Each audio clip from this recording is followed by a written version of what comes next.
mente com sabedoria, vivendo, Senhor, essa presença que cura, que salva, que faz libertação, Pai, das nossas vidas a cada dia. Essa graça nos cura, restaura, Senhor. Te peço em nome do Senhor Jesus Cristo. Amém. Se alguém fosse por perto para entregar, fique à vontade, em nome de Jesus. Nós vamos ouvir a palavra de Deus. Quero convidar o Geraldinho.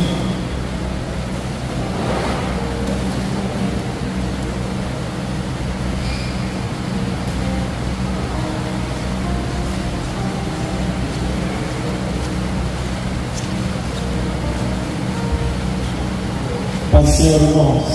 Amém? Glória a Deus por mais um dia na casa do Senhor. A gente vai estar meditando um pouco na palavra de Deus. Eu queria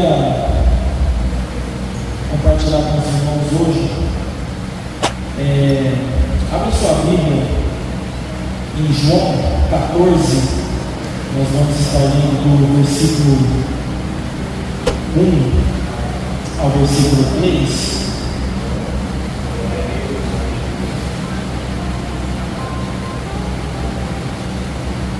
João 14, do versículo 1 ao versículo 3. Não sei se vai funcionar. Aleluia.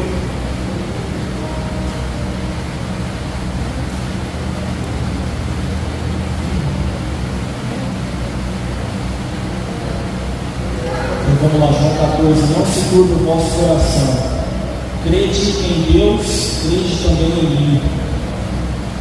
Na casa de meu Pai há muitas moradas.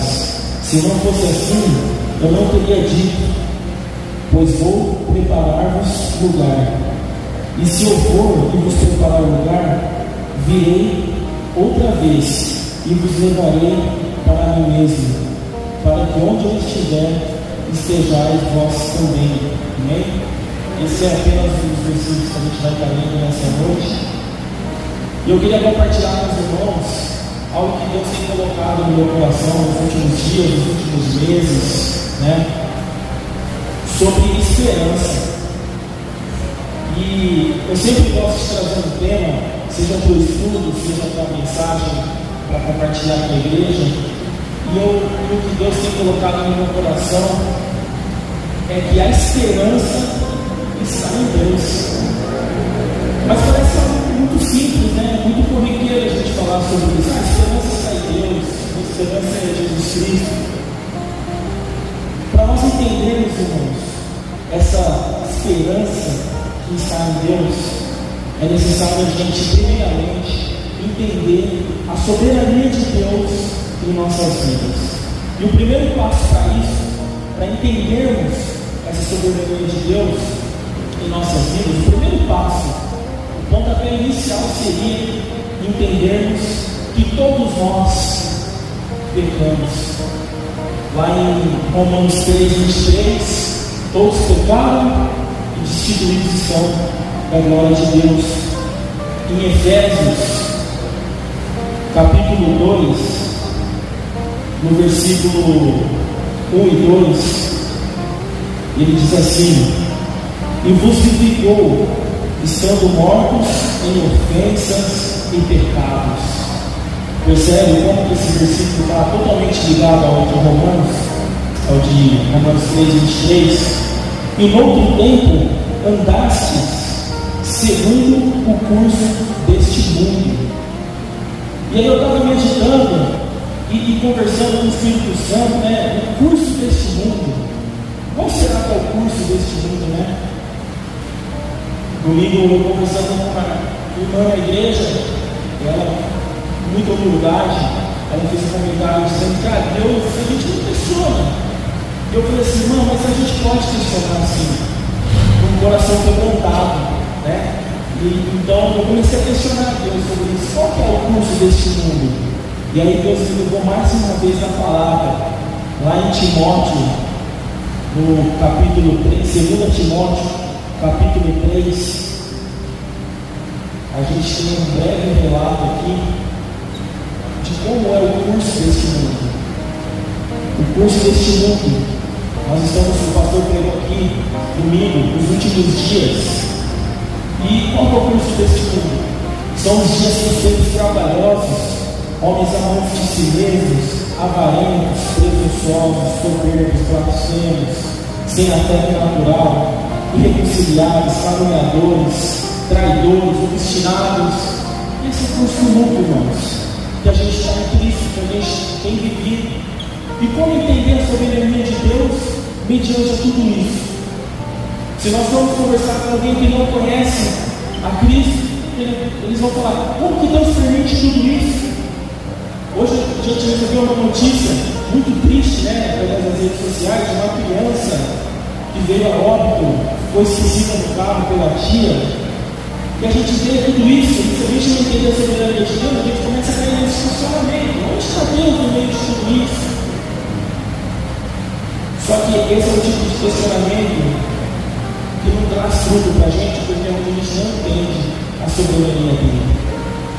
Então a gente precisa entender esse contexto e entender a soberania de Deus sobre as nossas vidas. A palavra de Deus diz que tudo o que fazemos é para Ele. Todas as coisas estão sob o domínio das suas mãos. Ele sustenta o globo terrestre na palma de suas mãos. Então, como que nós, criaturas, podemos chegar no Criador com esse questionamento? A não ser com o coração quebrantado. Deus, eu gostaria de entender, eu gostaria de saber. E a resposta dele para nós é: a esperança está em mim. A esperança está em Deus. Nós, como igreja e como corpo de Cristo, a gente não está isento a tudo isso que foi lido aqui em Timóteo capítulo 3. Nós não estamos separados deste mundo, nós estamos aqui. Meu pai, ele citava o exemplo de que o peixe está lá no mar, o mar é salgado, mas o peixe não é salgado. É mais ou menos isso. Quando nós entendemos a soberania de Deus nas nossas vidas e depositamos a nossa fé e a nossa esperança nele, aí sim a gente consegue entender todos esses questionamentos. Então, nós não estamos isentos dessas provações, dessas tristezas, Nós passamos por problemas, por questionamentos, por dificuldades. Às vezes acontecem coisas que nos abalam, seja no trabalho, na família, situações das mais diversas. E muitas vezes nós esquecemos, porque nós estamos mergulhados neste mar de dificuldades, de problemas, de tristezas, e nós esquecemos de que a nossa esperança está em Deus. E hoje eu venho aqui trazer isso para a igreja. A nossa esperança, irmãos, está em Deus. Eu cheguei nessa irmã e falei assim: irmã, chega com Deus lá no seu quarto, no seu íntimo, e ali você pode chorar aos pés dele, ali você pode se quebrantar.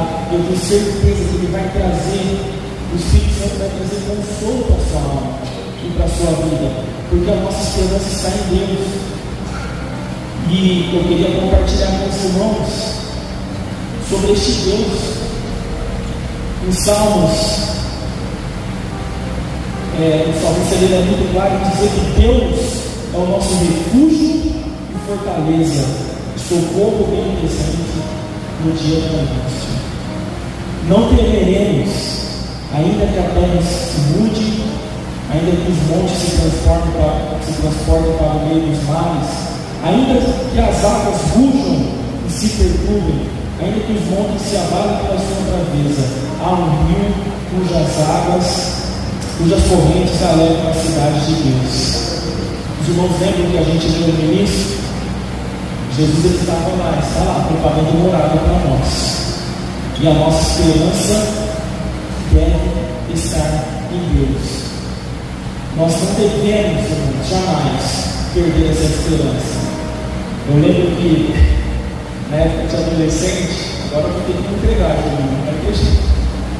O Juninho já falou que eu sou idoso, agora eu vou ter que assumir, pastor? A gente cantava na igreja que foi: nossa esperança é sua vida, O Rei dos Reis veio nos buscar. Nós não podemos perder essa esperança, irmãos. A nossa esperança está em Deus. Sabe o que acontece? Os gentios se embravecem, os reinos se movem, a terra se levanta, né? A gente vê aí governos, manifestações. Eu sempre venho falando sobre isso. A nossa esperança está em Deus. É nele que nós encontramos o refúgio, o alívio para nossas almas. Amém? Ele faz cessar as guerras até o fim da terra. Quebra o arco e corta a lança, queima os carros do fogo. É esse Deus que nós servimos, irmãos. Só que lembra que eu falei? Às vezes a gente está ali no meio da dificuldade, no meio do problema, e a gente esquece que a nossa esperança está em Deus. E sabe o que é mais legal ainda, irmãos? Quando a gente, lá na loja, né, a gente trabalha ali, e só eu que sou convertido ali, e às vezes o proprietário ele vem em mim e fala, cara, a gente tem que resolver essa situação, não sei o que e tal.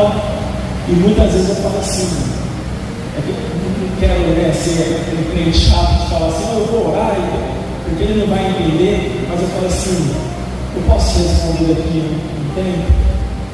No meu pensamento eu estou aqui, ó, deixa eu falar com Deus primeiro, e a gente vai resolver isso daí.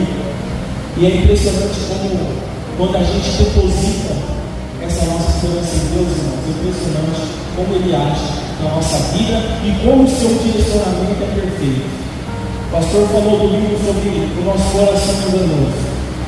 Quando a gente não está com essa esperança voltada para Cristo, quando a gente não está com o pensamento voltado a isso, quando a gente está mergulhado nesses problemas, nessas situações, quando a gente se esquece disso que a gente cantava 30 anos atrás, Ele vai voltar. Ele vem para nos buscar. Aí a gente acaba, né, entregando os pontos. Mas eu quero alertar a igreja mais uma vez que a nossa esperança está em Deus. Em 1 Pedro 5, no versículo 7, lançando sobre ele toda a vossa ansiedade, porque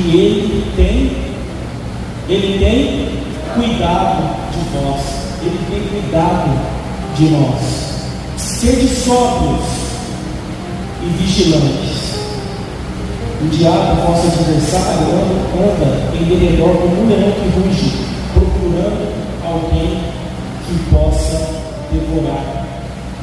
Irmãos, isso aqui, se a gente ler na sua literalidade, aqui não está dizendo de um inimigo que vai se materializar e vai te devorar. Como eu venho tratando com os jovens no ano passado, esse ano a gente vai seguir na mesma linha de pensamento. Por que a Bíblia nos alerta a vigilância? Porque ele vai colocar situações na nossa frente. Ele vai colocar conselhos, ele vai colocar pessoas, oportunidades. E se nós não estarmos vigilantes e cedermos, aí sim seremos melhorados. Porque a partir do momento que deixamos o pecado nos contaminar, a gente sabe qual que é o salário do pecado. Então, devemos sim estarmos vigilantes e resistir firme na fé. A gente estava falando na reunião de liderança, é fácil, não, seguir firme na fé? Não é fácil. O próprio Cristo, o próprio Jesus falou, no mundo tereis aflições, mas ele completou como? Tende bom ânimo. Sabe o que você estava falando? A esperança está em Deus. Tende bom ânimo. No mundo tereis aflições. Tende bom ânimo. Irmãos, não existe solução de problemas, não. Eu acho que eu falei sobre isso, eu falei que eu peguei o microfone aqui. Enquanto estivermos aqui nessa terra, teremos problemas, teremos chateamento, teremos tristezas. Mas nós temos que manter firme a fé, esperar essa vinda de Cristo, né? Talvez a gente pode até chorar aos pés dele, mas quando estivermos na hora da glória, todo choro cessará, Ele enxugará as nossas lágrimas, estaremos com Ele para sempre. Amém? Estaremos com Ele para sempre. Mas para isso, irmãos, é preciso trilhar um caminho. E a gente só consegue trilhar esse caminho como? Se a nossa esperança estiver em Deus, se a nossa fé estiver ali firmada, fundamentada na palavra de Deus. A Bíblia continua, né? Uma carta a uma igreja, né? O vosso sofrimento é como os irmãos. Aqui ele fala com todo. A igreja passa por dificuldades, irmãos. A igreja como corpo, mas nós devemos manter a nossa esperança em Deus. Ele nos chamou a sua eterna glória. E é engraçado que ele escreve assim, ó: depois de ter sofrido um pouco, Ele mesmo nos há de aperfeiçoar. Quando a gente caminha com Deus, Ele nos aperfeiçoa. A gente sofre, a gente chora, mas a gente vence. E nós venceremos, em nome de Jesus, se mantermos a esperança em Deus. Amém? A Ele seja o domínio pelo século dos séculos. Amém? É isso, irmãos. Não vamos perder a esperança. Nós estamos vivendo, irmãos, os últimos dias aqui na terra. E sabe que eu ouvi de pessoas: isso aí não, pode falar lá em 1920. E essa pessoa nunca deve ter lido que um dia para Deus é por anos. E 1000 anos é por um dia. Jesus está voltando. E Ele pode voltar para nós quando fecharmos os nossos olhos e não acordarmos mais. A Ele pertence a vida e a morte. Então, enquanto estivermos aqui vivos, nosso coração pulsando, vamos depositar a nossa esperança em Deus, irmãos. Amém? Vamos depositar a nossa esperança em Deus. A nossa esperança é Ele. Não existe nada que possamos fazer que substitua essa presença. E tudo, por que eu falei lá, estávamos destituídos? Por que eu falei, pecadores? Porque, irmãos, tudo isso é graça. Tenha esse entendimento. Nós não somos merecedores de nada. O que poderia ser feito para nós ser feito? A cruz. Cabe a nós agora crermos, seguirmos e depositarmos a nossa esperança em Deus. Amém? A nossa esperança está em Deus. E só para finalizar, eu queria compartilhar com os irmãos algo sobre a minha vida. E, obviamente, como eu falei, a gente não vai dizer que há problemas ou dificuldades, mas eu queria agradecer a Deus por tudo que Ele tem feito na minha vida, na vida da minha família, no meu ministério, na vida dessa igreja, que sempre teve um papel fundamental na minha formação, como homem, como cristão. Eu quero agradecer a Deus por isso aqui perante a igreja também, porque a nossa esperança, a minha esperança está em Deus. Amém? Essa é a primeira mensagem que eu estou compartilhando com os irmãos. Eu sei que a gente já está no 4º mês, né? A gente faz toda a campanha aí, está no 4º mês, mas ainda há tempo de fazermos um ano abençoado, cheio da presença de Deus, cheio da presença dele em nossas vidas. Amém? Nunca é tarde para começar. Leve essa palavra no seu coração, deposita a esperança, a fé em Cristo e tudo que vai. Amém? Vamos ficar em pé. Quero orar com a igreja.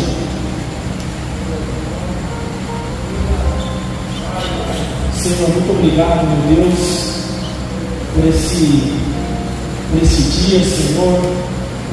Obrigado, meu Deus, por tua presença, Senhor, em nossas vidas. Obrigado, Senhor, por tua presença e pelo Senhor manifestar sobre a vida dessa igreja, meu Deus. Obrigado pelos irmãos que aqui temos, Senhor. Somos gratos, Senhor, por imenso amor, imensa misericórdia sobre as nossas vidas, Senhor. Te agradecemos, Senhor, porque sabemos que a esperança está em Ti. Somos gratos, Senhor, por tudo que o Senhor tem feito em nossas vidas. Que o Espírito Santo possa nos ensinar cada dia mais. Que a sua igreja, Senhor, venha, Senhor, receber cada dia mais do Teu Espírito.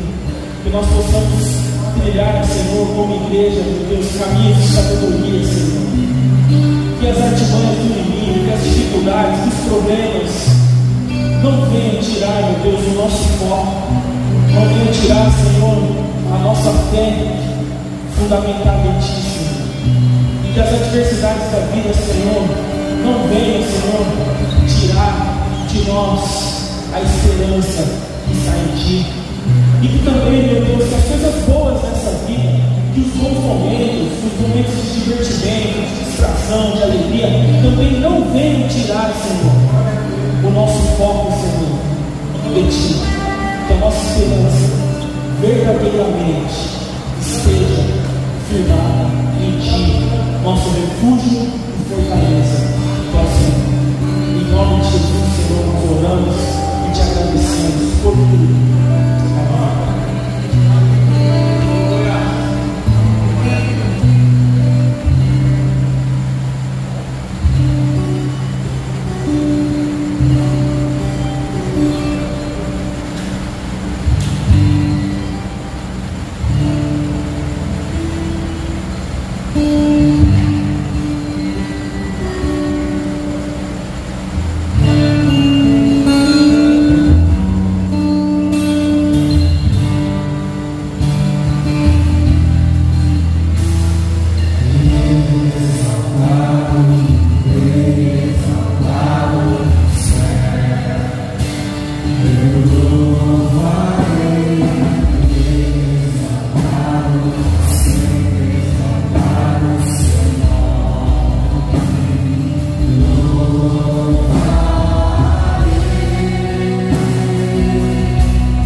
Não se esqueça sexta-feira nós estaremos aqui aprendendo mais da palavra do Senhor.